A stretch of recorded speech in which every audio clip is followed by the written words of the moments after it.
Hello, my name is Cesar Pereira. I'm a fellow and the chair of the Brazilian branch of the Chartered Institute of Arbitrators. It's my privilege and my honor, it's a great pleasure to welcome you to the CIArb Brazil panel on witness conference in international arbitration, which is part of the São Paulo Arbitration Week. That is the third edition of the São Paulo Arbitration Week that's taking place this week from São Paulo, not anymore in São Paulo. Right? And we um, uh, uh, this panel marks also, in addition to being the participation of CIArb Brazil in the São Paulo Arbitration Week, marks also the first anniversary of the branch in Brazil. A year ago, almost to the date, we were preparing to have a seminar and a drinks reception that we held at the rooftop of a very important law firm in São Paulo. And we had an amazing view of São Paulo in this amazing view of what the future of CIArb in Brazil would be. Now, when we look at our screens, we have a very different view, but one that's no less exciting and promising, and that reflects the fact that without the intensive use of technology that we have all been used or become used during these past few months, we wouldn't be able to have such an amazing group of internationally acclaimed scholars, practitioners, arbitrators that we have today. It is truly a privilege to briefly introduce to you the panel that we have with us here today. Professor Klaus Michael Sachs, who's an honorary professor at the University of Munich, partner at CMS Hasche Ziegler. Professor Patricia Shaughnessy, professor at Stockholm University Department of Law. Professor Jeffrey Wensheimer, who's an independent arbitrator and mediator and an adjunct professor at the National University of Singapore. Professor Paula Costa Silva, full professor at the University of Lisbon. Camila Godman, who is the CIArb's Director of Membership based in Singapore, but the Director of Membership at the headquarters of CIArb in London. And my good friend, fellow, and our moderator here today, Daniel Jacob Nogueira, who is a fellow at the Chartered Institute in Brazil, and also a partner at Jacob and Nogueira, a law firm based in Manaus in the Amazon area and in São Paulo. As I said, this is part of the São Paulo Arbitration Week, which is a very important initiative that started a few years ago, which CIArb Brazil is proud to support and is very much in line with our aim to stress the position of Brazil and of São Paulo as a regional hub for international arbitration. That's part of CIArb's mission in Brazil, and São Paulo Arbitration Week, which combines efforts from many arbitral institutions and practitioners and scholars and students, is an initiative that's very much in line with that. Before we turn into our work for today, I would like to make some acknowledgments about the fact that CIArb Brazil was able to establish itself about a year ago, and how that came about, and at least thank some of the people, even if I wouldn't be able to thank all of the people that should be thanked, thank some of the people that were very much instrumental for that. First of all, I would like to thank again Anthony Abrams, who was the Director General when we were able to open the branch last year. His enthusiasm, his trust in his belief in the group that made this happen was very important. I'd like to thank the amazing group of fellows that grew in Brazil, especially after we had our first accelerated route to fellowship in Brazil in 2013. I would like to thank CIArb headquarters, and I do that especially to Camila, who's with us here, for their support at the time we formed the branch, in this ongoing support with our activities. And finally, or lastly, I'd like to thank David Hübner, who is the trustee for the Americas and who has been doing an amazing job in bringing together the 6 branches that are in the Americas in creating opportunities for cooperation that are very important. One of the roles of CIArb is to create a global network, and this network grows on on smaller networks, more local networks that come together. And so the creation of these opportunities for networking within Brazil, within the region, are instrumental for the global mission of CIArb. This is a year, therefore, to celebrate the achievements, to harness new energy, to face the challenges of the time to come. And I think it's very important that we see our mission here today, our discussion here today on the CIArb guidelines on witness conferencing as part of that process. These guidelines are a token of CIArb's role in defining and promoting best practices, and it may be a good illustration of the importance of those guidelines. The fact that we, through the young members group in Brazil, we have already translated those guidelines. You all know those are pretty long. That's a pretty long document, like 70 pages. We have translated that into Portuguese, together with the guidelines on virtual hearings, because that's also something that we will certainly discuss today, how we combine these two challenges, witness conferencing and virtual hearings. And we are able then to promote those guidelines, even in domestic arbitration in Brazil, as a contribution of CIArb to the development of arbitration in Brazil.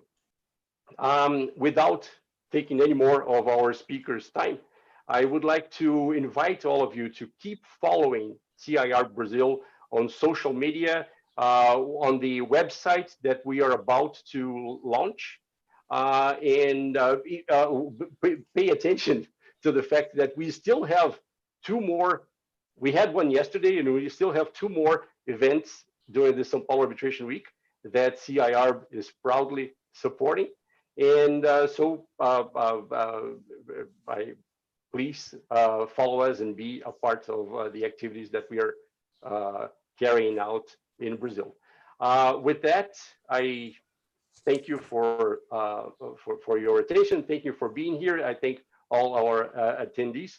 And I'd like to turn the floor to Camila for her remarks. Thank you. Thank you very much, Cesar. I'm delighted to be involved at this CIArb Brazil branch webinar on witness conferencing.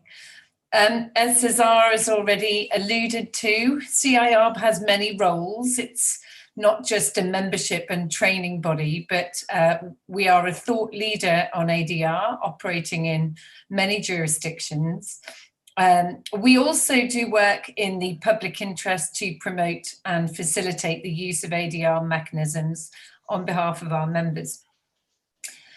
We are a thriving community of over 25,000 members based in across 150 countries, supported by a network of 41 branches, of which you all know Brazil branch is an extremely active and upcoming one.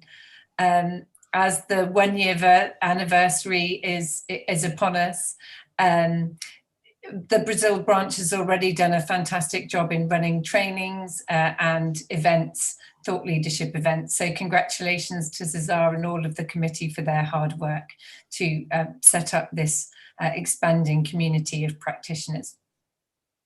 So today we're talking about one of CIArb's part of a suite of guidelines, and it's really one of the best assets, I think, as an organisation we have, and one that is unrivaled by other organisations like us. These guidelines are to assist practitioners by setting out current best practice on a variety of topics in the field of arbitration, mediation, and adjudication. There are 18 guidelines for international arbitration. The most widely used are probably those relating to the drafting of arbitral awards, especially costs, and on interim applications. The guidelines deal with some of the hard questions faced by counsel and arbitrators alike. For example, one of the guidelines I particularly like is that on interviewing prospective arbitrators. It sheds some lights on a particularly controversial area on what should or shouldn't be asked before a party decides to appoint an arbitrator. The guidelines are continually updated, new ones are being published. Our latest guideline on holding remote dispute resolution proceedings has been well received, and we have 2 new guidelines currently in the pipeline. That is guideline on the use of mediation in arbitration, which will be launched early in 2021, and a guideline on sustainable arbitration, which should be launched by the end of this year. Turning to the guideline that is the topic of this webinar, CIArb launched the guideline for witness conferencing in international arbitration in April 2019. And I'm very proud that these guidelines won the GAR 2020 award for Best Innovation by an Organisation. However, I can't take any credit for that. I should say they were entirely the brainchild of Timothy Cook, who is a partner at Stevenson Harwood in Singapore, and Michael Lee, a barrister at 20 Essex Street in Singapore, who established a subcommittee in Singapore in 2017, comprising arbitrators, private practitioners, in-house counsel, and expert witnesses from both civil and common law backgrounds, with experience in both commercial and investor state arbitration, in order to put this guideline together. Timothy in particular had noticed that although there has been notable growth in the popularity of witness conferencing, there was surprisingly little practical guidelines available on the process itself. As I'm sure you will know, witness conferencing is a process for taking evidence concurrently from multiple witnesses and has become increasingly popular in international arbitration, particularly in relation to expert evidence. So these guidelines provide arbitrators, parties, and experts with a checklist of issues to consider when deciding whether to hold a witness conference, and standard and specific procedural directions to be adopted or tailored as appropriate to provide a framework for the process. And they are also accompanied by detailed explanatory notes. By adopting these guidelines, arbitrators, counsel, and experts are all on the same page, and they know what's expected from each other. The checklist also helps to reduce the risk that the quality of the evidence may be compromised when, for example, expert witnesses have contrasting experience in giving evidence, or where they come from different cultural backgrounds. So I'm thrilled that they've received such attention and are being used so widely. It is a mark of Brazil branch's forward-thinking approach that they've put together this webinar today to dissect some of the interesting points coming out of the guidelines, and in order to support practitioners in Sao Paulo and beyond. I very much look forward to the discussion that is coming up by these eminent practitioners that we have to hear from today. And once again, congratulations to the Brazil branch on their 1-year anniversary. Thank you, Camilla, and thank you especially again for your support. And we have had an amazing experience with CIArb HQ, and we have all reasons to be very excited about the future of CIArb in Brazil and its growth, possibly to the whole region. And we are in this process of having Brazil take this role of leadership in arbitration in South America, especially. We are very excited about the prospects of CIArb as a platform for that future development. Thank you. And so now I turn the floor to my friend Daniel Nogueira, and for the discussions that we have prepared for you all today. Thank you, Danielle, and the floor is yours. Thank you very much. Just before we begin, I'd like to thank the Brazilian branch of the CIArb for a simple jungle backwater attorney as myself to be moderating a panel with such highly respectable arbitration practitioners. It speaks volumes to the opportunities that CIArb offers to those who are interested in arbitration and study arbitration.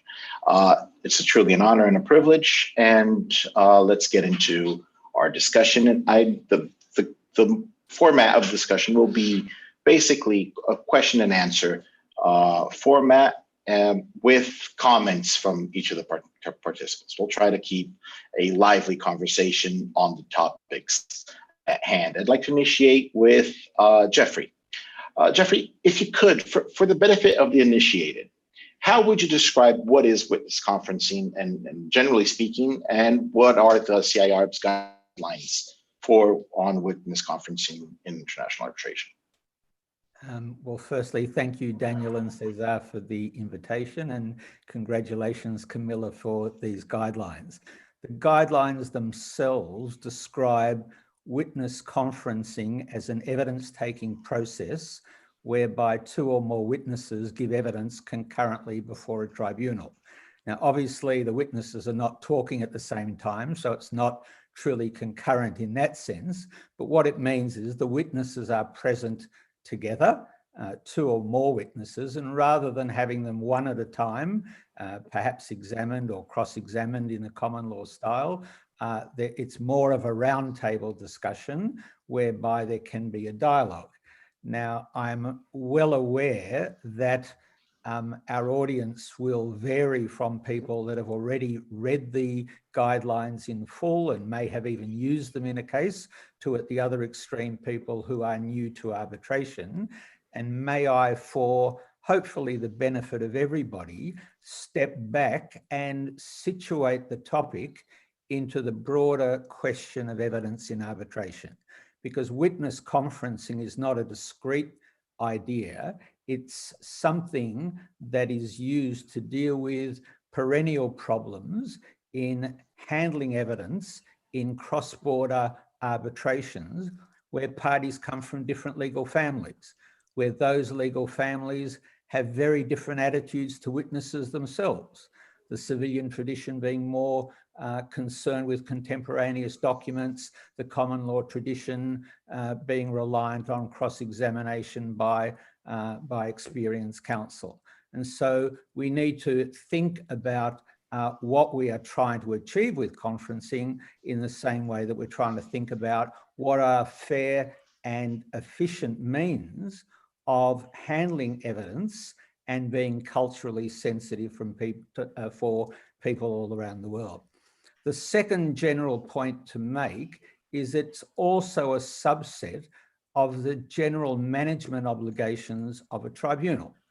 At the end of the day, we are concerned with party autonomy and fairness and efficiency and enforceability.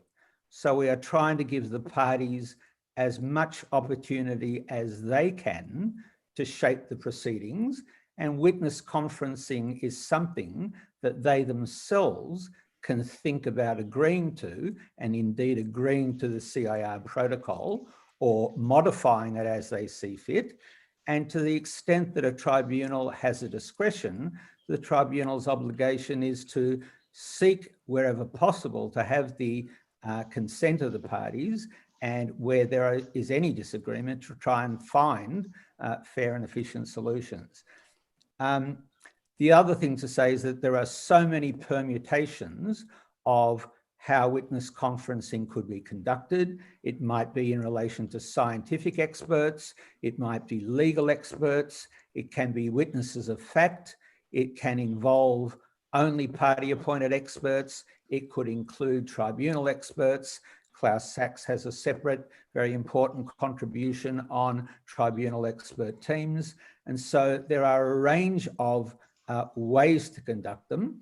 And also there are a range of ways for a tribunal to manage the process, whether there are joint expert reports beforehand, whether there are directed questions by the arbitrator to the witnesses in conferencing. So again, my overriding point is it's not something to look at as a discrete mechanism, but it's one kind of process to try and achieve a fair and efficient outcome as consistent as possible with the wishes of the parties and consistent with due process obligations. And finally, if I may briefly just touch on what are said to be some of the leading advantages. When you're an arbitrator in a complicated matter with a number of lengthy expert reports, it's too often extremely annoying to try and marry them in your award and deal with the transcripts of evidence, where often you find that what they say are ships passing in the night, and it's difficult to find why you would wish to resolve the case in one way or another.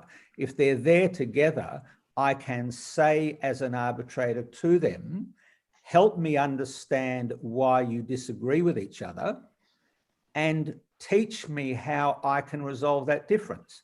I'm not an expert in your field. How do you think I should go about resolving that difference? What are the assumptions you've made? What are the tests you've used? What do you think and why should be my methodology for resolving that?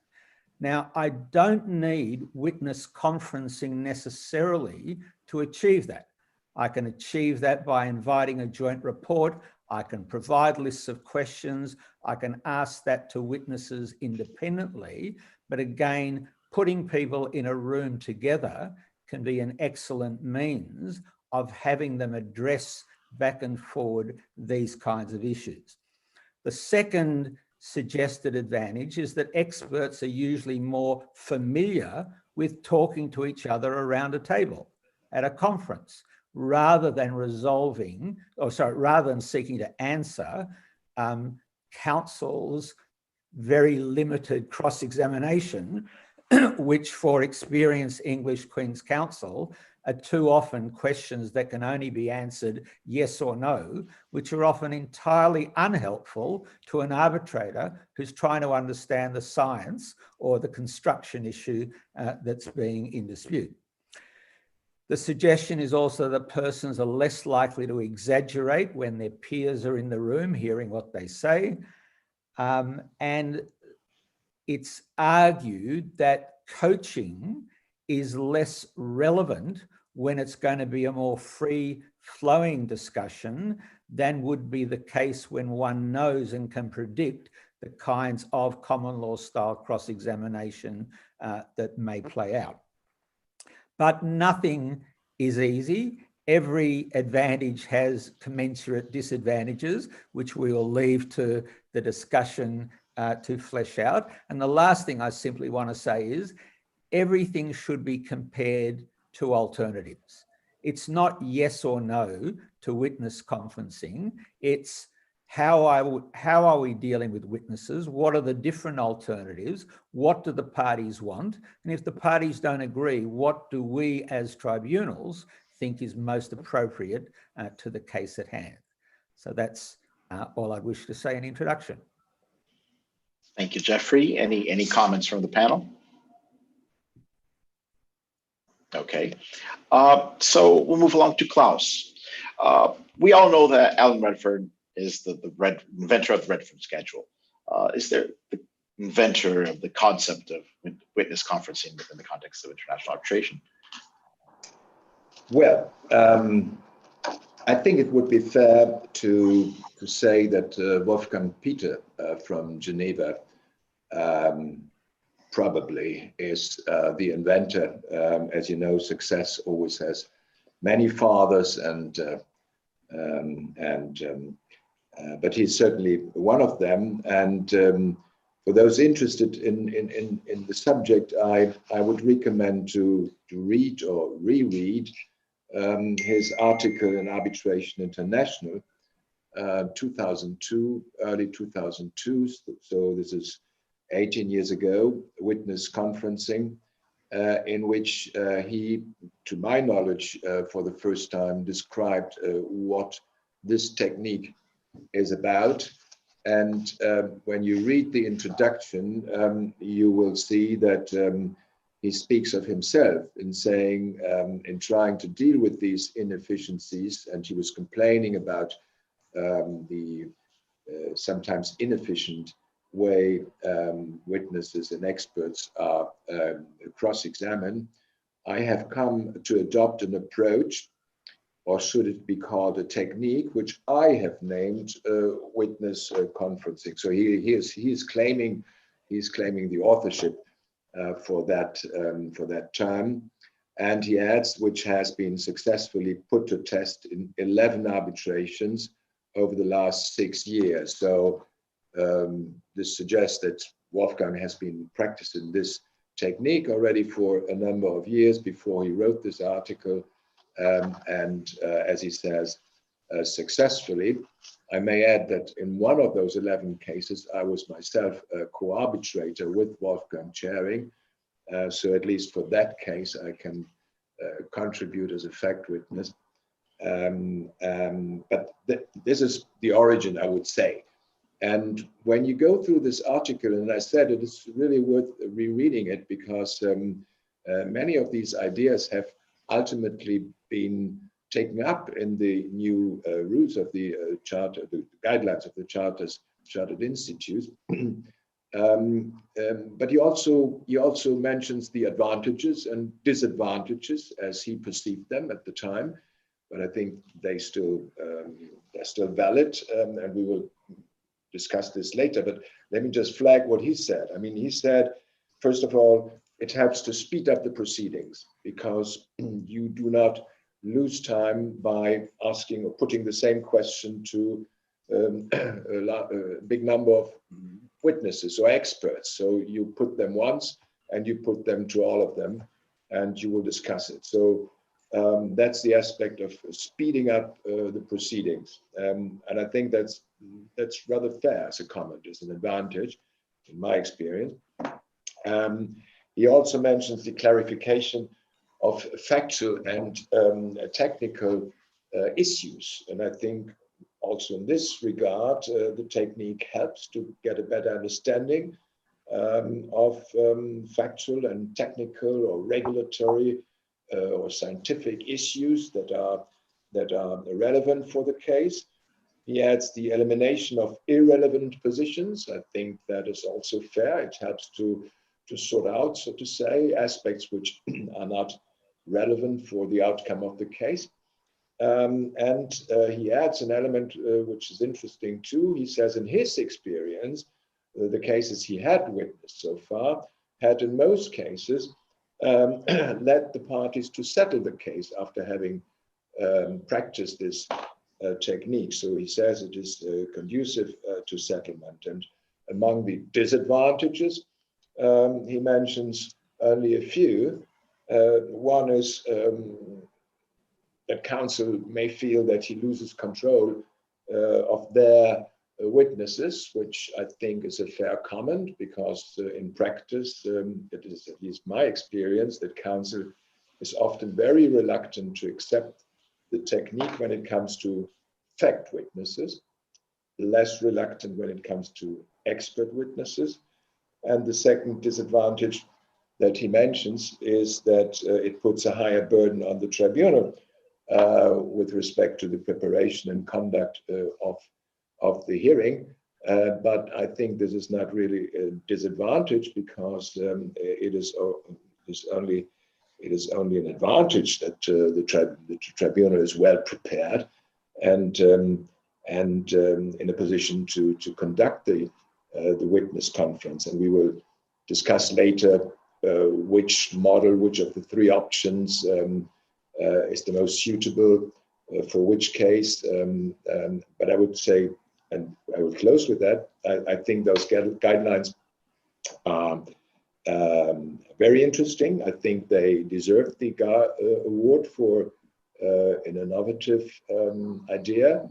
I think they will be helpful for all those who are not so familiar with the system, because they set forth clear guidance. And I think this is helpful, because my experience is when you confront parties with the idea, the proposal, that even experienced counsel, sometimes they feel unsecure, they do not really know how this will go along. And so it is good, I think, to have guidelines for the non-experienced, but also for the experienced lawyers, practice in arbitration. And therefore, I think it's quite an achievement. And Camilla, thank you for having put this together. Thank you. Thank you very much, Klaus. Would any members of the panel like to comment on that answer? No, if not, let's go to Paula. Paula, in your opinion, do you think that witness conferencing is an effective tool that can lead to access reality on a parity basis?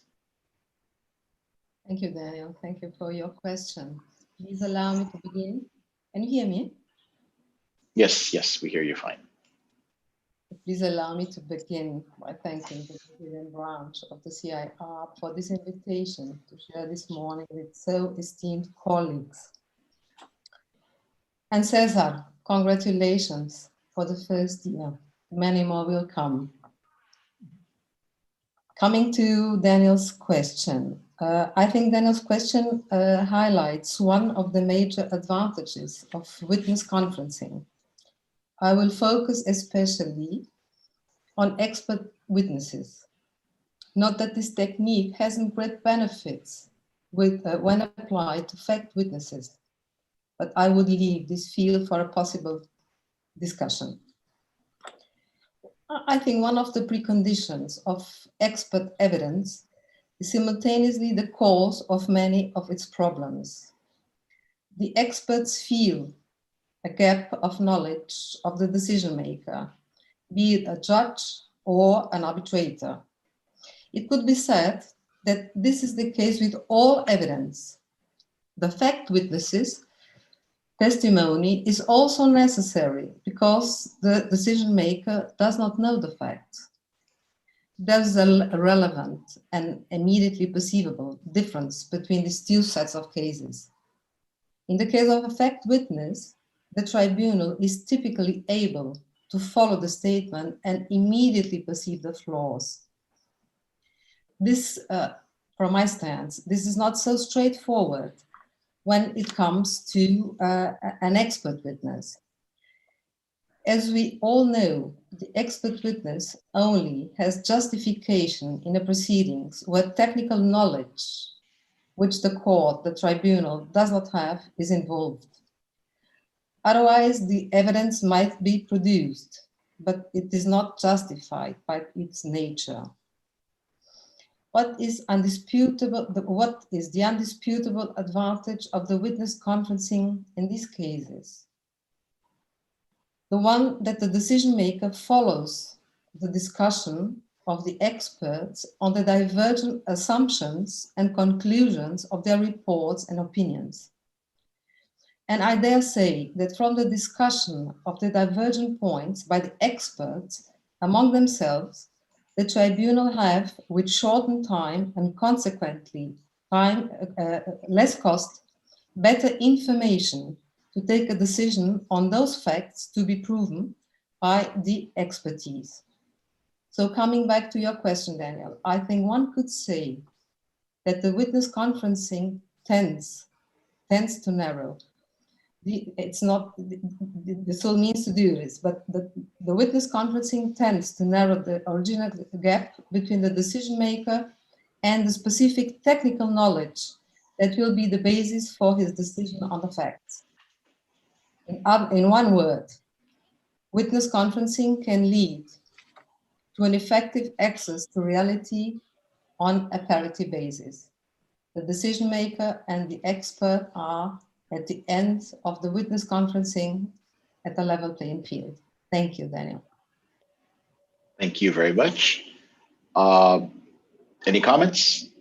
If not, Patricia, going back to a point that was raised earlier, lawyers, especially lawyers in common law settings, who are accustomed to taking the lead in the presentation of their evidence and responding to the other party's witnesses through cross-examination, are often concerned with the loss of control over the evidence when presented in witness conferencing settings. In the case of a tribunal-led witness conferencing, what suggestions would you have to address those concerns? Well, I think that maybe following up on what has been said by the previous speakers, I agree, of course, with all of them. And I think that you'll find some guidance in what has been said. But more specifically, I think that definitely the common law tradition is going to be different than the civil law tradition. And as somebody who was an American trained lawyer and practiced law for 10 years in the United States doing litigation, and now having been Swedified from having spent most of my career in an entirely different environment, I can be sensitive to the two different approaches. So I think as a starting point, one might ask, who is it that is suggesting the witness conferencing? If it's opposing counsel, then perhaps the knee-jerk reaction is going to be, why are they suggesting it? What's in it for them? What's bad for my side? If it's the tribunal that's suggesting it, I think counsel ought to be very open-minded, because the whole goal of counsel is to get the tribunal to understand the case in light of their arguments and in light of their evidence.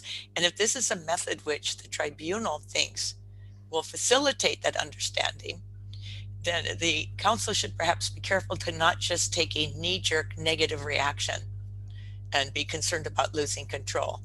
And we all know that it's very difficult to convince someone of something if the person who should be convinced doesn't understand it.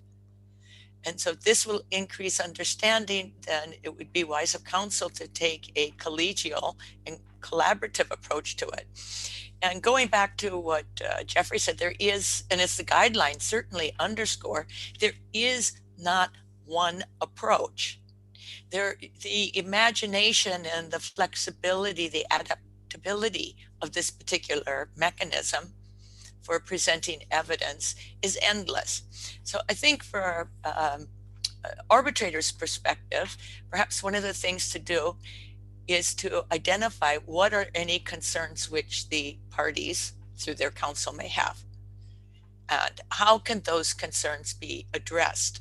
And I think that the guidelines provide a good basis for having a rich discussion and to be able to identify and to address. They provide, as Klaus pointed out, 3 different basic models which could be used in any combination to how the witness conferencing could take place, if it's led by the arbitrators, by the counsel, or through the witnesses, which that would be, if it's led by the witnesses, then obviously, well, perhaps not obviously, it would be expert witnesses who are accustomed to giving testimony rather than factual or recipient or very party affiliated, strongly party affiliated witnesses. And so you can find ways in which to plan to allow addressing the specific concerns. So if, for example, if a counsel considers it to be quite important to be able to have some cross-examination, the fact that you do witness conferencing does not exclude the possibility to have some form of cross-examination. And the important thing, just like most things in arbitration in life, and that is to anticipate the issues, come up with different solutions that would be pragmatic and would enhance the efficiency and the fairness of the proceedings, and then to see how you can adapt the procedure to address those legitimate concerns. And the fact that you do witness conferencing does not exclude, and I think we'll come into that, it does not exclude that there may be witness statements, there will be expert reports, that there may be some preparation of witnesses, which may vary according to your background. So I think that that is a definite concern for some lawyers, to lose control, but I think that they need to step back and realize, okay, what is the point of this? What is the type of this procedure? What are our ultimate goals, and how can we perhaps achieve those by adapting this procedure, rather than to just automatically reject it or to consider it to be some sort of inappropriate mechanism.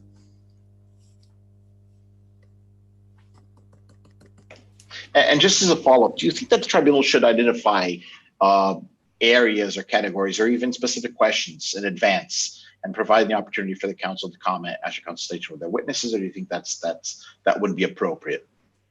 Well, I'm hoping that all my colleagues on this panel are going to jump in and say what they think based upon their perspectives and experience. But I think it may make a big difference if we're talking about expert witnesses who are accustomed and who have prepared reports which are being presented to the tribunal as compared to factual witnesses. And also it could be the type of expert witness. As already was flagged, and we'll get more into, are they legal experts? Are they technical experts? Are they damage experts? So that also plays in. So I think that the answer to that question is a bit when we get into the details and who should be identifying the questions. But I think that, again, preparation and planning rather than just doing it on the fly. The idea of this is that there should be some ability to have a dialogue and to have the dialogue develop in a natural, organic way. But I think most of us find that dialogues develop in that way best if there's been some preparation and some meeting of the minds about the structure, and at least the areas of questions and categories of questions and concerns, if maybe some of those categories may go into irrelevant or even privileged or other sensitive areas that you might want to be aware of and to protect in advance. So I'm looking forward to the others' ideas. Go ahead, Jeffrey. Can I strongly endorse a point that Klaus made and then move to Patricia's point?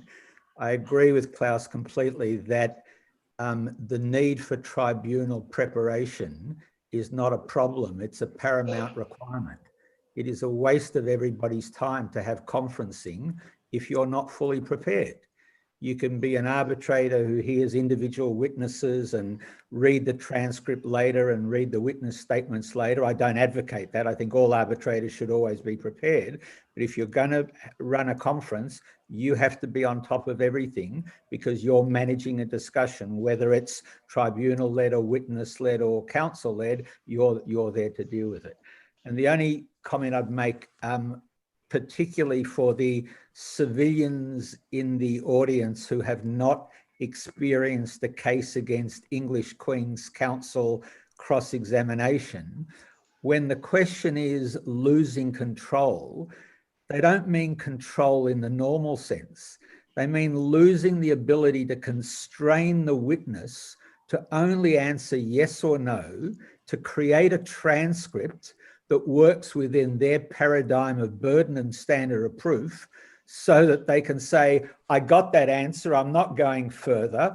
And while I was brought up in a common law system, I'm more a civilian at heart, I'm a hybrid 60-40, and I can't stand sitting there when clever counsel create yes or no answers that don't really help resolve a business problem the way the commercial people would want it resolved. It's wonderful tactical games, but that's the real elephant in the room control that they have lost.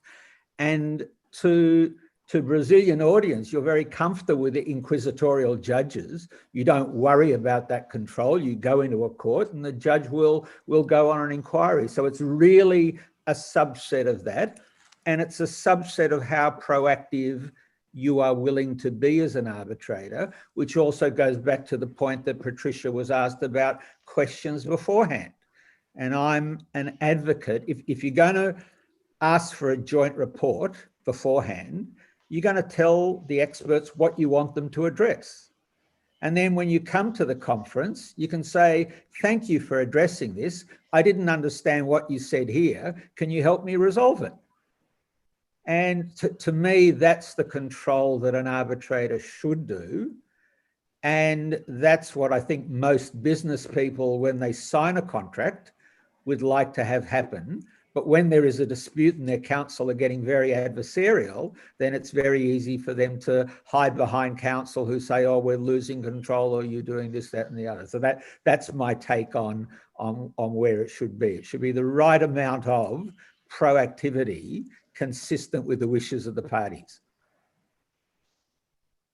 Klaus, would you like to share your 2 cents on this point? No, I mean, I can only echo what Jeff just said. I mean, I come from a civilian place, of course. All civilians are used to tribunals conducting the witness, the taking of evidence, be it by fact witnesses or expert witnesses. There are exceptions, though. I mean, we have to be aware of this. For example, in France, you may know this, they never have fact witnesses before courts. And when they have experts, and they often have experts, and they're always tribunal-appointed experts, they just deliver their written report. And very rarely, those experts are then tested before the court. So, you know, even within our civilian family, we have various traditions, whereas the common law family is more harmonized, if I may say so, in the tendency that Jeff just described. But we will come back to that later, I suppose. Yes. Okay. Before we move along, I have a toss-up question here from a member of the audience. And Babak Rajani asked, when should an arbitral tribunal adopt witness conferencing for fact witnesses? Also, given the possibility that witnesses come prepared to coach, how does the arbitral tribunal deal with the reluctance of parties or counsel for conferencing of witnesses? Especially the part of when should the tribunal adopt witness conferencing for fact witnesses? I'll just toss that up, anyone who wants to pick it up and answer. Well, I'm happy to do that. I mean, in my experience over the many years that I'm now acting as an arbitrator, I've seen very, very few cases where there was witness conferencing of fact witnesses. I've seen 2 or 3 with mixed experience. One case went rather well. The other 2 were very problematic, I found. So it's not only reluctance by the parties and counsel, it's also reluctance by the arbitrators, because when it comes to pure facts, meaning, for example, what did the parties really discuss in a certain negotiation round, and was this addressed or not, and what did you mean by signing this paper?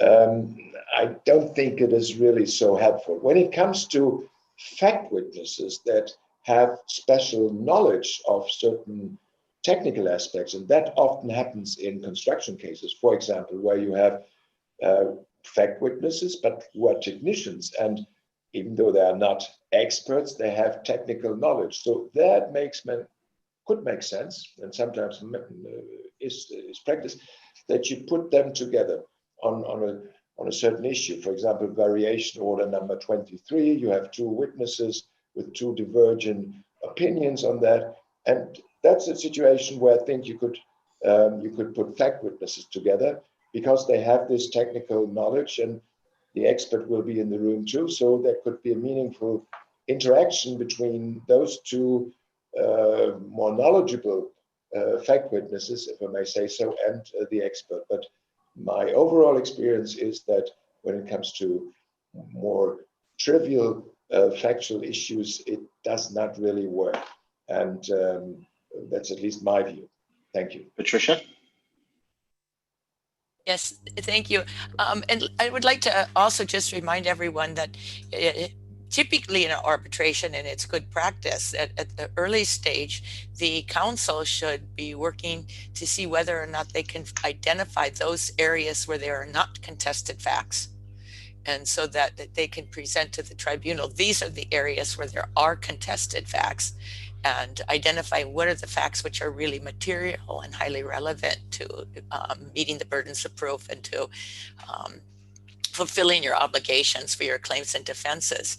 And so the idea of the witness conferencing is kind of to bring things together into seeing if you can isolate where are the main areas that need to be decided. With factual witnesses, particularly those who are close to the parties or are in fact representatives of the parties or working with the parties, I think that should be done in an early stage with the identification of what are the agreed facts and what are the contested facts, rather than doing witness conferencing. Let me just do a follow-up on that. Under Brazilian civil procedure, we have witness conferencing as a means to measure witness credibility when you have two witnesses that have completely divergent stories based on the same facts. Do you think in international arbitration, this would be a scenario in which witness conferencing should be considered?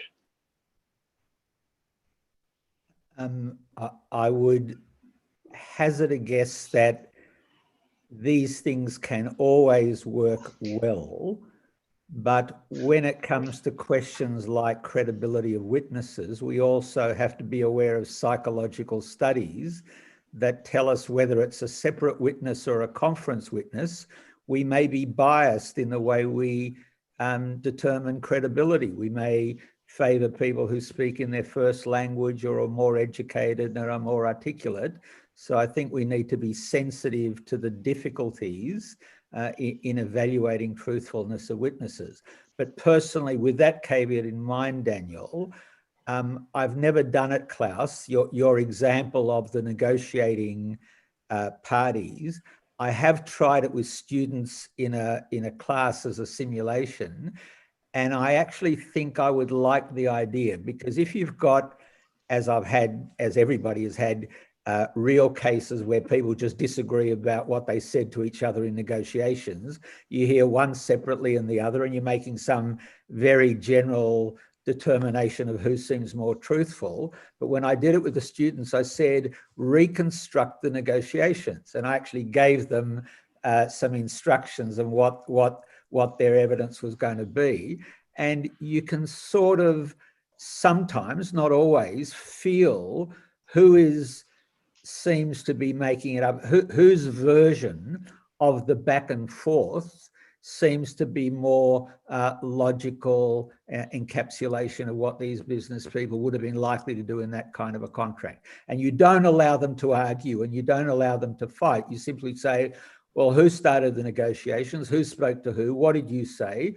Do you agree that he said that or she said that? If so, what did you say next? If you didn't agree, what do you think they said? And you can just try and put it all together and then let cross-examination happen to try and resolve it.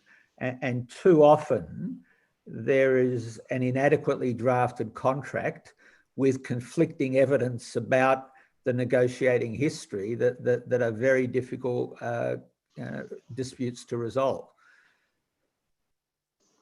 Thank you very much. Anyone else on this topic? Okay. Paula, as we've been discussing, the CIArb published a set of guidelines regarding witness conferencing. Could you share with us your general impressions and opinions regarding those guidelines? Thank you, Daniel.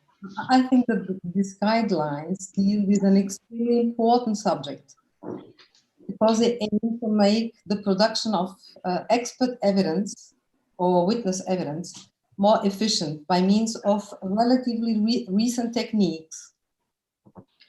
Although they are merely guidelines, they draw attention to these very time-saving and efficient techniques. I would guess that in the near future, this may be the most common forms of producing witness evidence in international arbitration.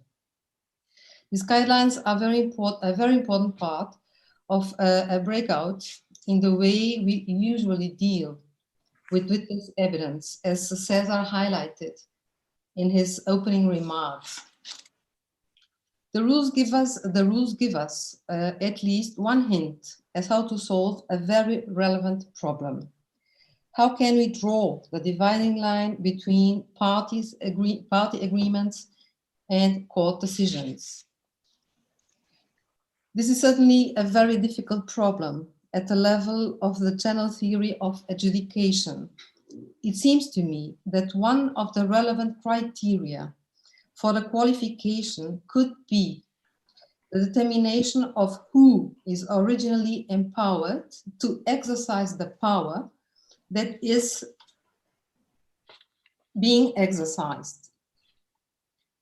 In this field, the Brazilian doctrine published after the promulgation of the new Civil Procedure Code give us many points of support. The 2015 code has a general clause of admissibility of parties' agreements in its Article 119, and the doctrine has worked intensely this new regime. And where can we find some guidance in the CIArb guidelines to this problem? I think understand the standard directions, because there you can read that the tribunal retains throughout the taking of evidence the power to adapt the proceedings. The overriding objective of this guideline is the efficiency of the proceedings. And this is one of the main features of or properties of a court or tribunal's management powers, as Jeffrey underlined in his introduction. With the reinforcement of the principles of cooperation and good faith, and the strengthening of the right to be heard, these powers should be exercised nowadays dialectically. But this does not, from my perspective, change their nature. So answering to your question, Daniel, I think the CIArb guidelines highlight this topic and give us an answer under 6.3, where you can read, at any witness conference, the tribunal may, at any time, at its own discretion, vary the procedures for taking concurrent evidence as it considers necessary for the efficient and effective conduct of the proceedings. And this is a very important contribution from my stance to help us address a very difficult questions we are facing in international arbitration. Thank you. Thank you very much. Any comments on that point by members of the panel? Well, if not, let's go back to Jeffrey. The guidelines, the CIArb guidelines, address specific issues which arise from tribunal-led, witness-led, and counsel-led conferences. Once again, as an overview, how are these options fundamentally different from each other? This is where perhaps I'll try and be more controversial and in no way a criticism of the wonderful guidelines, but I don't think it's possible to divide these three in neat boxes the way someone unfamiliar with arbitration might come to them. So it is inevitably the case that the guidelines should address them under three headings. But in my view, everything is party-led and tribunal-led. The parties can say what they want to do. I don't mean witness-led. The parties can tell me how they want me to conduct my arbitration, and I'm bound by their agreement.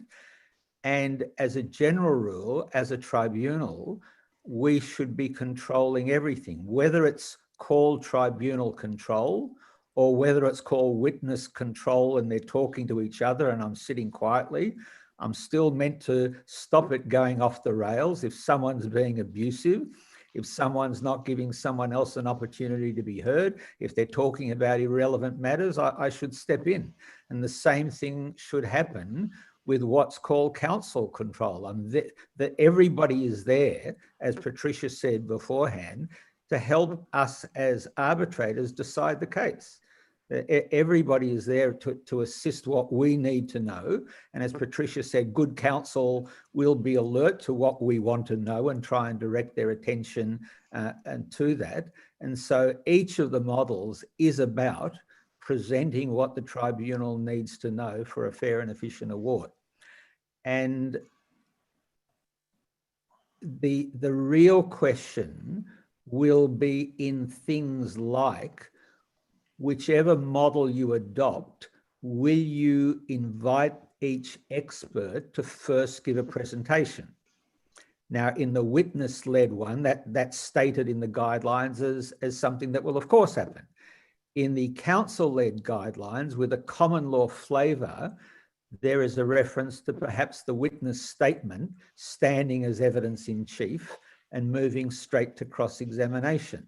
That is also something I'm not personally delighted with. I think I do like to hear from the witnesses first before Queen's Counsel start attacking everything that they've said with the fine-tooth comb. But it's those kinds of questions about the order, about the style of cross-examination, about whether witnesses will be allowed to make a presentation, that are the fundamental questions within these three models. And there again, things I want to hear what the parties agree to. And if the parties agree to any of those things, I will comfortably conform with their directions. And it's important to educate them that it's not simply about picking one of these three boxes, but to understand how those three sets of sub-guidelines can impact on the way things will actually be conducted. Okay. I'd ask Klaus to respond to that, and while responding to it, specifically tell us your opinion of the option B of the CIArb guidelines regarding witness-led conferencing. I must say I was surprised to read that because I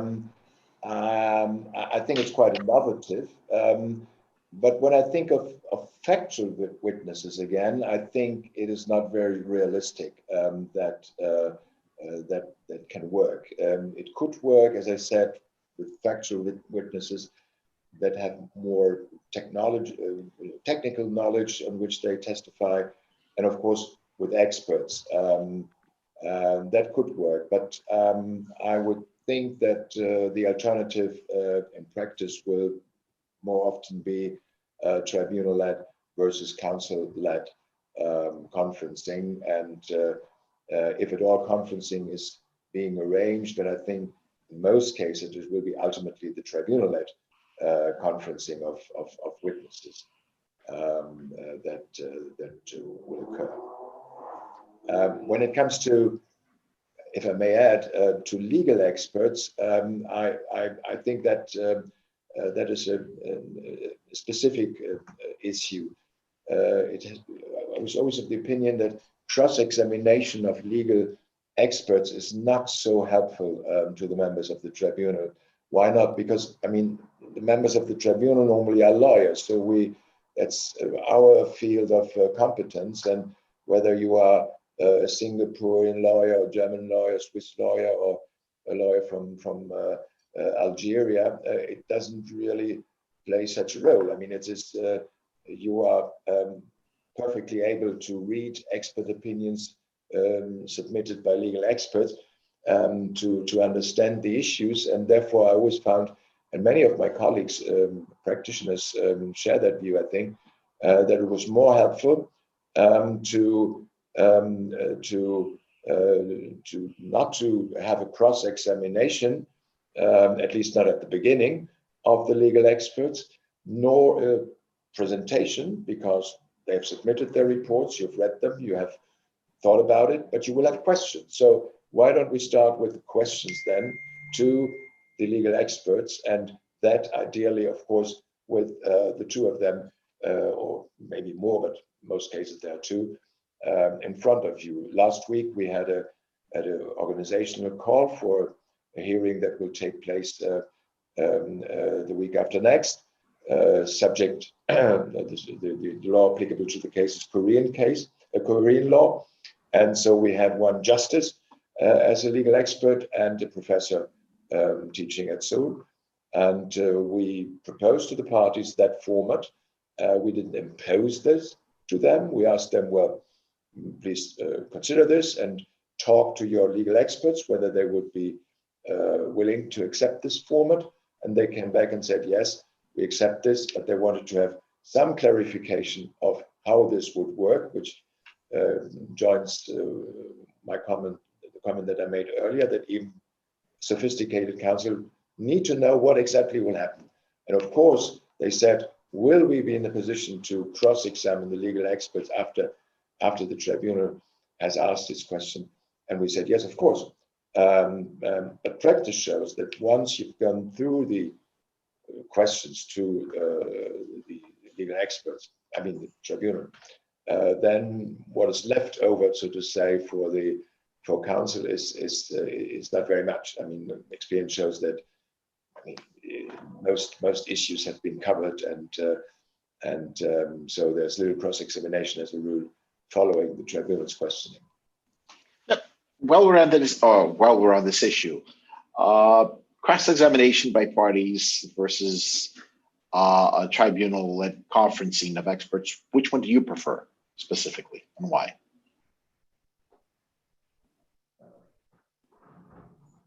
Klaus. You asked me. Okay. Sorry, you said tribunal-led versus? Cross-examination of the parties versus tribunal-led conferencing of the experts. Which do you prefer and why? When it comes to non-legal experts, industry experts, for example, or regulatory experts or technical experts, I personally prefer the traditional way, meaning the experts should make a short presentation of their findings. That is helpful. First of all, to give a warm up to the tribunal and to everybody in the room, what this is now about. And secondly, because this gives the expert the opportunity to react to the last submissions of their counterpart. So that's very helpful, I think. And thereafter, classical cross-examination followed by questions by the tribunal. For those experts, legal experts, I mentioned what I prefer. Okay. We do have a couple of questions from the audience here. One from Mauricio Gon, which I'll save for later, and one by Philip Ray. Will the agreement suggested by Jeffrey on how to conduct a witness conference be documented in a procedural order agreed by party and issued by the tribunal, or will it be formalized in some other way? You would presumably fit any agreement into whatever agreed procedural orders you have from time to time. That there can be a danger in being too prescriptive about what you are going to do. For example, if I can just read one part of the guidelines, and it's in the section about tribunal control, and it says the tribunal will question the witnesses in relation to the areas of disagreement set out in the schedule and on any other matter it considers appropriate. The tribunal will ask each witness to express their views on each of the areas and why they disagree with the views of the other witnesses. The tribunal shall give each witness the opportunity to respond to the evidence of another. Now, once you are, there's nothing controversial about that, but once you write that down as an agreed mandated procedure, then the loser can look at the transcript and say, look, you did not do this follow-up question as this was designated, and therefore you failed to follow the procedure. So it's very important to think carefully about what you're documenting and why, and to the extent that you do want to have discretionary oversight as a tribunal, to make sure the language allows that. So you comply with the wishes of the parties and you keep sufficient discretion to cope with the circumstances of the case. I'll actually ask for comments from both Patricia and Paul on this. If there's this concern that deviation from witness conferencing procedure set out by arbitrators can lead to challenges implicating to the Frankfurt trap. Patricia, do you have any thoughts on that? And then Paula, your position afterwards. Yeah, for your audience that doesn't know what the Frankfurt trap is, this is perhaps Klaus is the more appropriate one to describe it, but if I make it make it a simplified explanation, there was a case several years ago that came from Frankfurt, and in that case, the arbitrator had made a procedural order, and in the procedural order, it indicated after consultation with the parties that the following arrangement had been agreed by the parties relating to their witnesses, and that the witnesses would exchange the information that they had relied upon in preparing the witness report to the opposing party. And then it turned out that one of the witnesses did not disclose all of the things that had been relied upon. And then later the award was set aside by the court, finding that the party agreed procedure, which had been recorded in the procedural order, had not been followed. And that has been termed the Frankfurt trap. I understand, Klaus would know more on that, that it was subject to a lot of discussion and criticism in the German arbitration community, that one of the ways the arbitrator might have avoided that trap was not to put in the procedural order that the parties have agreed to the following procedure, but instead say, after consultation with the parties, the tribunal will have the following procedure, thereby leaving the discretion of the tribunal that comes with the procedural order. But there can be more complicated than that. There have been some cases, I won't go into detail, there have been some cases where the arbitrators have put into a procedural order that they will follow a certain procedure, as Jeffrey indicated, or that should they deviate from something, that they will give an opportunity to the parties to make further comments or arguments on the deviation from this procedure.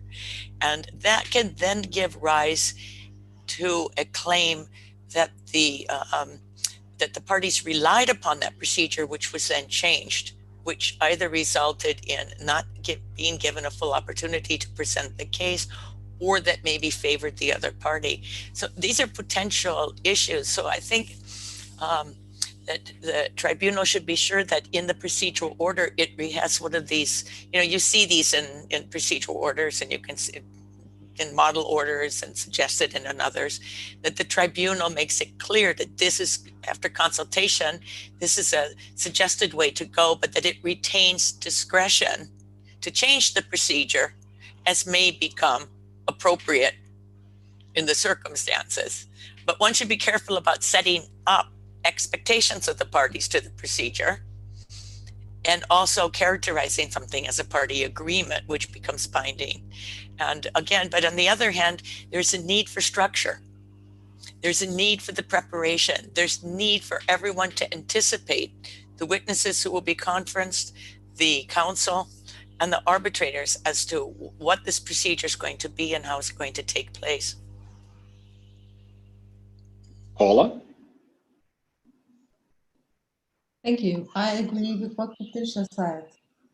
Her approach is very pragmatic and realistic. The tribunal should have its discretion until the end. And there is one factor I think we can never take out of the equation when it comes to litigation. Any process presupposes a conflict. Both parties want to win and they have antagonic claims. So it always seemed to me a little bit romantic, seeing all these proceedings and in all these proceedings as natural that the parties will help each other voluntarily disclose everything. I think this is a little bit too romantic. So coming back to what I said before, and as to the Frankfurt trap, the problem I think can be solved, or there is a hint that could lead us to a solution, and it would be to ask the legal system who has the power to decide on this question. The parties? Is it the case of a parties agreement, even integrated in an act of the tribunal, or is it an act of the tribunal? And I think this is the main criteria that we could stick to solve these problems. But these are very difficult problems, as Patricia highlighted, and I think, as I said before, because nowadays you don't admit a decision without strong right to be heard. The parties have to be consulted.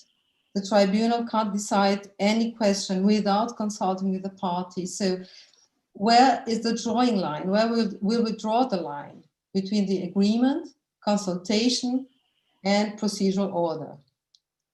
I think we'll have to go once more to this question. Thank you.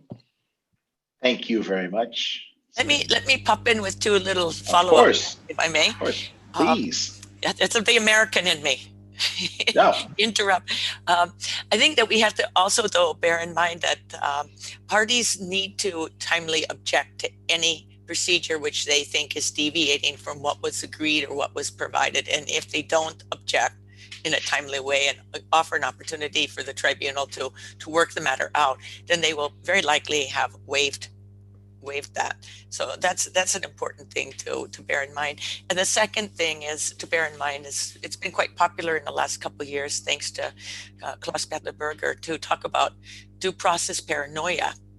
And you will find that many courts are not particularly open to the idea of setting aside an award and entertaining such proceedings based upon not particularly significant deviations, because they want to respect the discretion of the arbitrators, and that some of these issues may get close to looking at the merits in the adjudicative process. Yeah, I've been seeing lately some in terms of reference, establishment of time bars for objection on procedural grounds, and all objections which are not made within a certain time frame considered waived and whatnot, and allow the tribunal to understand that the procedure was fair. I think it addresses Patricia's point. Let's get into some pragmatic issues regarding witness conferencing. Since we're speaking of Patricia, let's continue with you.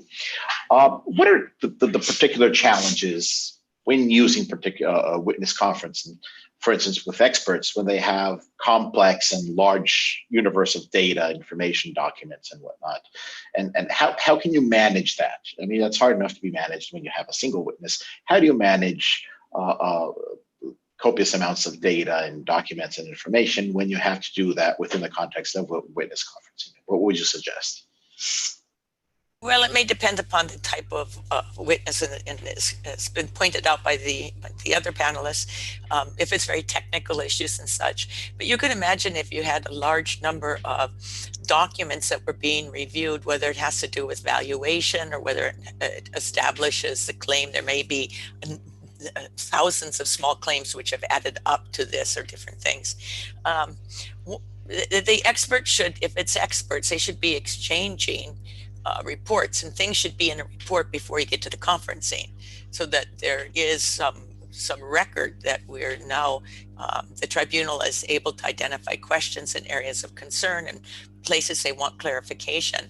So when it comes to this large amount of documents, I think one of the things that one can look at today is perhaps taking advantage of some of the technology that you could put together exhibits which are hyperlinked to the underlying supporting documents, so that you might be able to do that, and be perhaps, you know, if you have the situation such that you could have use of PowerPoints or projections, and that you could be using different technical data, so that the experts in tribunal are working through a document base, which they can go in and they can check things through different hyperlinked.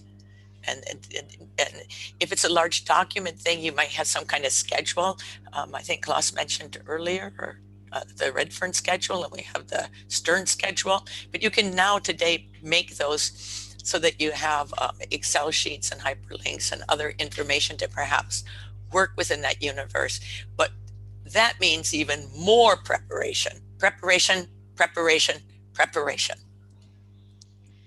All right. While we're talking about schedules and protocols and whatnot, considering that we have Professor Klaus Sachs here with us, and we're talking about witness conferencing, Professor, could you explain the concept and the applicability and the usefulness of the Sachs protocol to our audience, please?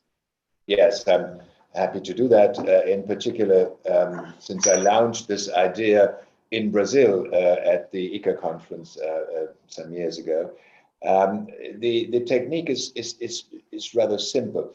The background for it is that, as we all know, there are two ways to take expert evidence, namely tribunal appointed experts versus party appointed experts. When you look at the IBA rules of evidence, you have two articles dealing separately with the two techniques. They are on equal footing, so that if you are not familiar with arbitration, you would think that, yes, these are two options and they will be used in various cases. So you wouldn't think what is the reality, namely that tribunal appointed experts do not exist anymore in international arbitration. During the last 15 years of my activities, I have not seen one case in which a tribunal appointed expert would have existed. Just to tell you a small example, I had the privilege to chair a case between the US and Canada regarding the softwood lumber agreement. It was about dumping, etc. And the two states had agreed to use the LCA rules as arbitration rules, but there was a carve out regarding article or section, I don't recall the number, let's say 25, and I looked into the rules, and it was the power of the tribunal to appoint its own experts. So the two states wanted to do away with that, wanted to exclude that, which shows, you know, as an example, the very skeptical attitude of common law lawyers towards tribunal appointed experts. Now, my idea, it's rather simple, is to find a compromise between those two systems by inviting the parties to come up with a short list of candidates for becoming expert that they would have trust in. So they would come up with 2 or 3 names that they know, that they've possibly worked with in other cases, and so they would feel comfortable if one of them would be part of a two-expert team, and the same applies to the other side. And then the tribunal, after having made some due diligence on those experts together with the parties, would appoint a team of two experts, one coming from the claimant and one coming from the respondent.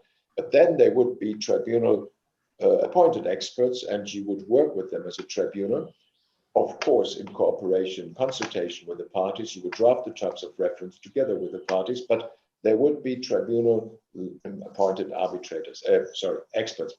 And of course, the parties are free to appoint next to it their own party appointed experts if they, don't feel secure enough or they want just to counter check this. They're free to do that. And at the end of the day, the expert team would deliver its opinion. And experience shows, the cases that I've tested, that other colleagues have tested, shows that in most cases, these two experts or members of the expert teams come up with a joint solution.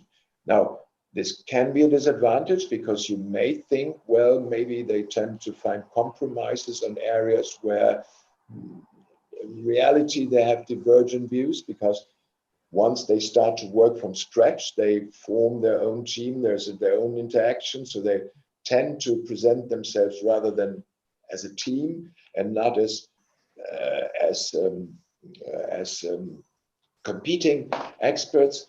And so that's a rather interesting experience. So this could be one argument that could speak against this solution. But overall, I think the cases that I've tested personally together with colleagues, and there's a good dozens of them now, the experience was rather good, because as we all know, when parties appoint their experts, at least in the first round of submissions, they get their instructions, and those instructions do not always match, because they depend on what the parties think about the case. And then, as an arbitrator, at the latest during the hearing, you find out that those instructions are useless, because those are not the instructions that that will be retained, or the premises which will be retained by the tribunal. And so you have to give them new instructions. You have to tell them, now these are the instructions now coming from the tribunal, and please sit down and come up with a report, possibly with some joint solutions, or tell us where you still diverge and why. So it's a lengthy process, and I think this can be avoided if you have the two of them working from scratch without them having still connections with the parties, but only with the tribunal in consultation with the parties. That's the model. It's fairly simple, and it works rather well, in particular on technical issues, on regulatory issues, on scientific issues. On quantum, it's more complicated. I agree. So that would be my very short. And within that context, if you have a case where you have both a tribunal appointed expert and party appointed experts, how should we treat that within? How would we treat that witness conference specifically? Should they all be heard in the same conference, in the same procedure? Should the party appointed experts first attempt to identify areas of agreement? Should the tribunal appointed expert be given the opportunity to lead the conference? How would that work?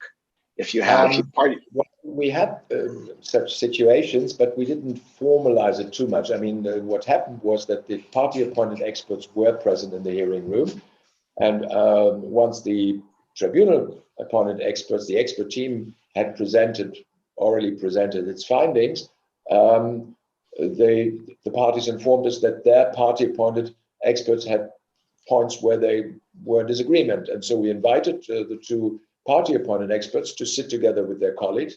And then we went through the points of disagreement. And that was very helpful, but we didn't formalize it too much. We hadn't thought about it from the start, but it just developed, and it was quite useful, because there were some corrections which we ultimately accepted to the findings of the team.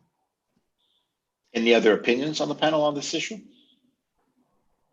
Okay, so let's get to a couple of questions here from the audience. One question from Mauricio Gon. Professor Gon asks, how should we handle witness conferencing when witnesses do not speak the language of the arbitration? Should we be inclined to avoid witness conference at all? Would you suggest that parties agree on a common interpreter? Would you ask that parties agree on a glossary of terms? Patricia, do you want to try to tackle that one? Well, it is also an interesting question when you get into the remote virtual and you know, having the which is actually my follow-up question. So let me get that already. We have lots of questions here on how do we do witness conferencing online. So after you deal with the language issue, I'd ask that all panelists give their 2 cents on how do we do that within the reality of Zoom hearings. Yeah, and you could say, well, I think most people who are practicing in the area of international arbitration have become accustomed to that sometimes it's necessary to have interpretation. And ideally, it can be simultaneous from very professional rather than consecutive interpretation. And with good interpreters, it works pretty well.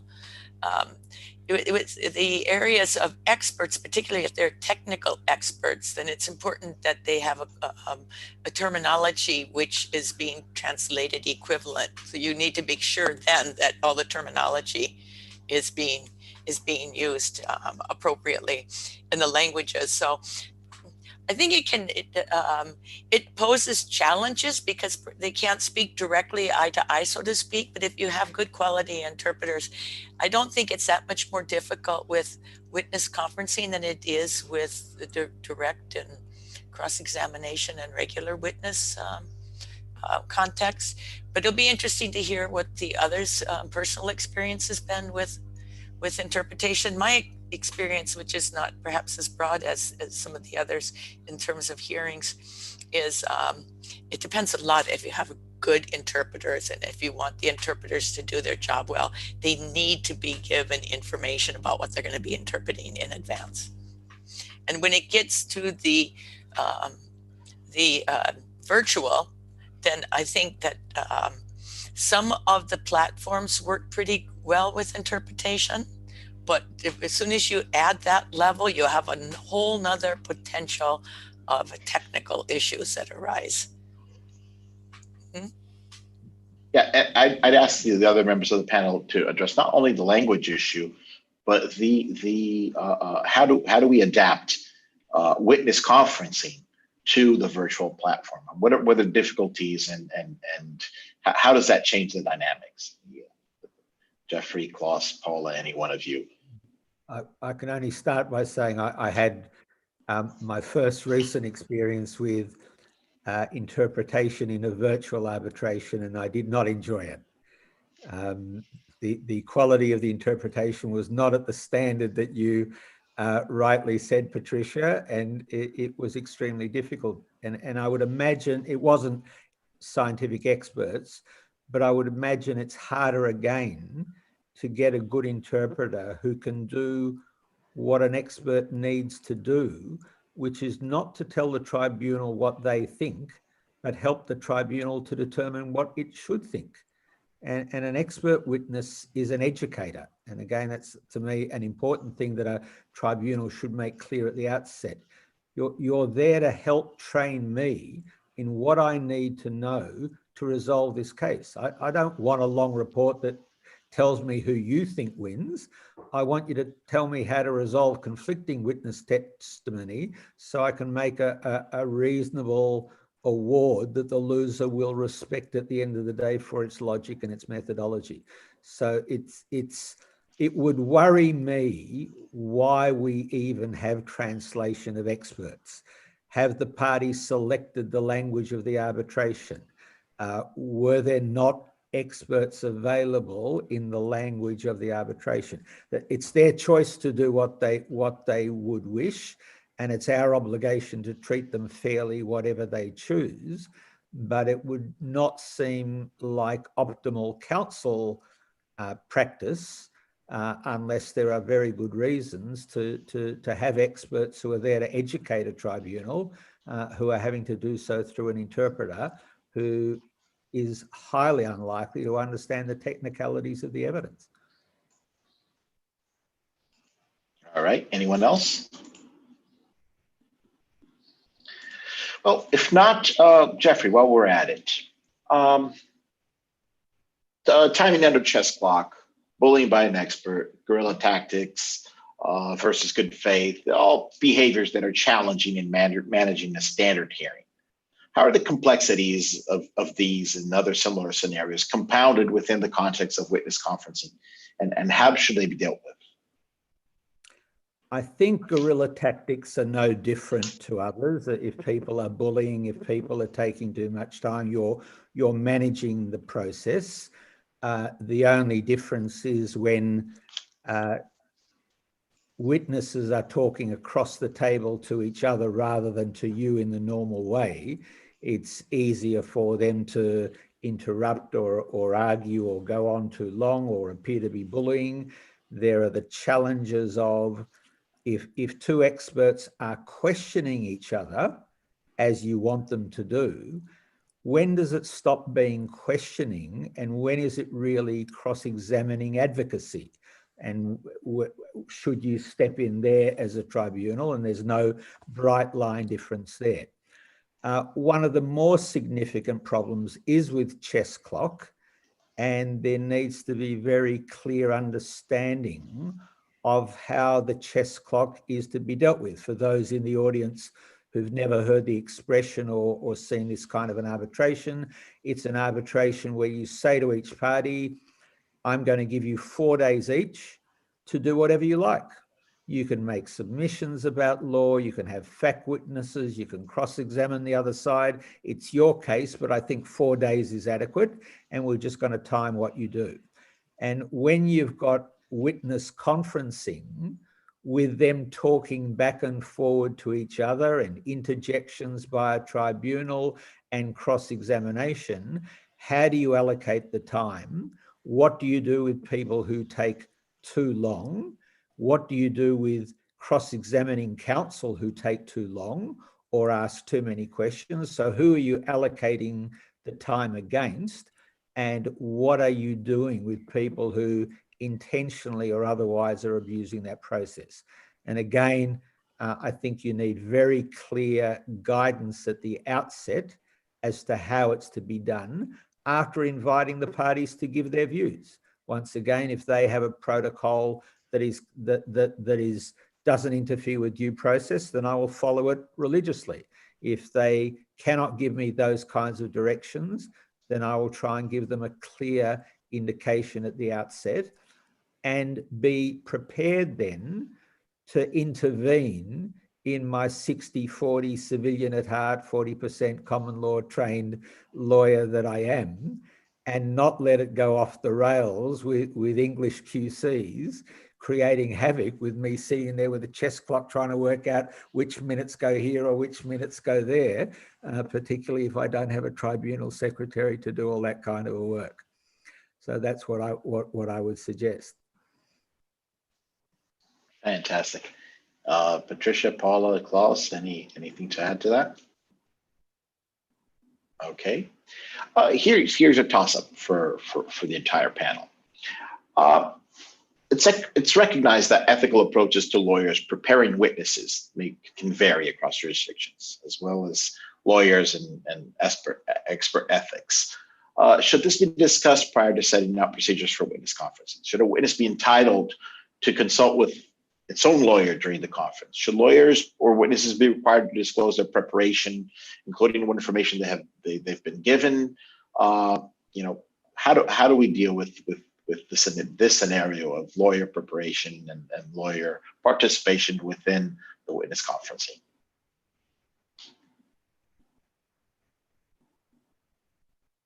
Anyone?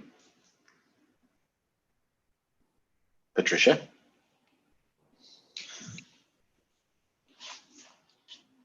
Sorry, I had trouble unmuting. Well, I think that one has to respect that the lawyers come from different traditions.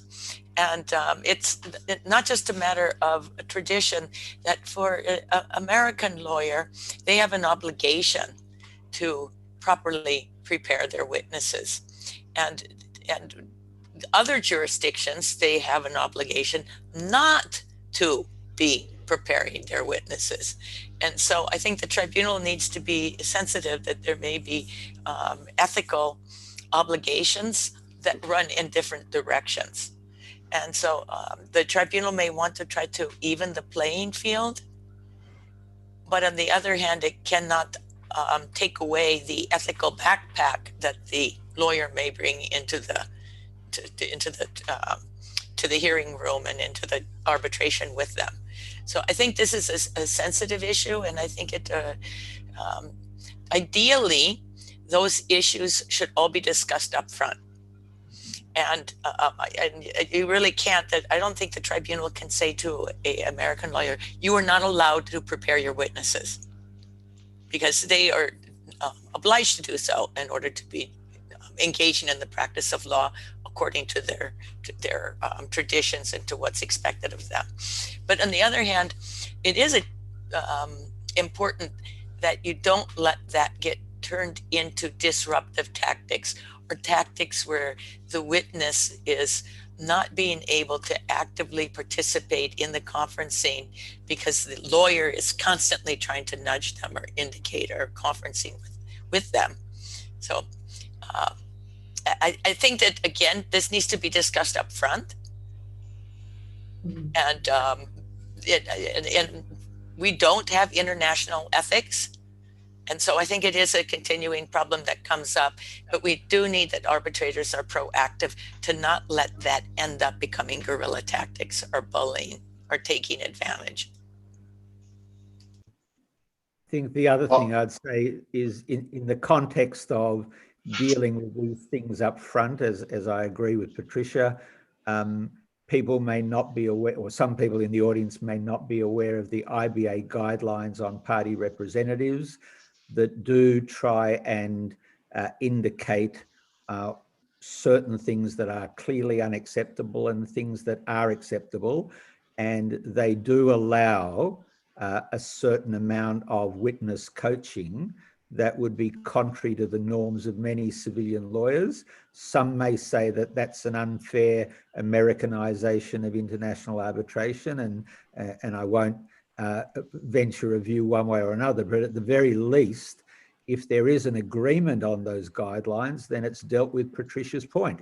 You brought the issue to parties' attention, and you've come closer to leveling the playing field by at least saying to someone less familiar, you're entitled to do that. There's no problem in you doing it, and be aware that if you're opposed to an American lawyer, they're likely to be doing it. I do think that coaching will be less effective with witness conferencing than with ordinary witnesses, because it would be, you just can't tell how a roundtable discussion is going to go, both between the experts and between the expert and the tribunal.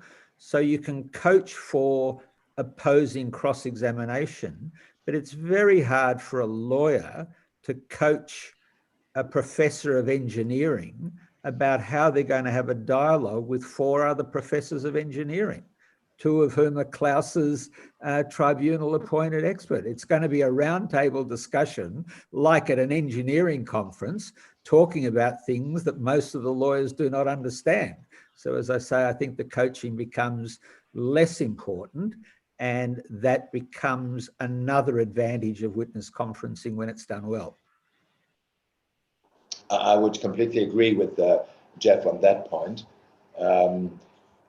because there's no magical solution to this tension between the 2 extremes that we see in reality. One is that, for example, Italian counsel tells you, well, we are not allowed to do that under our ethical rules, so I want to put this on the record. It would be unfair and violating due process if my counterpart, my colleague from the US, were to coach his witnesses in these proceedings. So that's a delicate point. And there's not only coaching. I mean, you may know that in very large cases, it is not so seldom that parties exercise the hearing or do a rehearsal of the hearing with mock arbitrators, sometimes involving even experts and witnesses. So imagine, I mean, they had a mock session already with the mock cross-examiners on the one hand. On the other side, you have counsel and a party that is not allowed to entertain in such practices. So this is a problem. I think we arbitrators are aware of this when it comes to such constellations, and we will keep an eye on it. And frankly, when you're an experienced arbitrators, you can easily sense whether a witness has been coached, whether there has been a training session beforehand. It's not so difficult to detect, and obviously that plays a certain role then in your overall assessment of the quality and the importance and relevance of that testimony. Thank you very much. Before we get to the end of the session, there are a couple of questions here from the audience that I'd like to submit to the panel. We have a question here by Valeria Lobko, who says that in case there are certain COVID-related restrictions, but arbitration clause of the parties' contract stipulate in-person hearings, may the arbitrator decide at his or her own discretion to hold the virtual conferencing? What are your opinions on that point? It was slightly off topic, but let's entertain the question.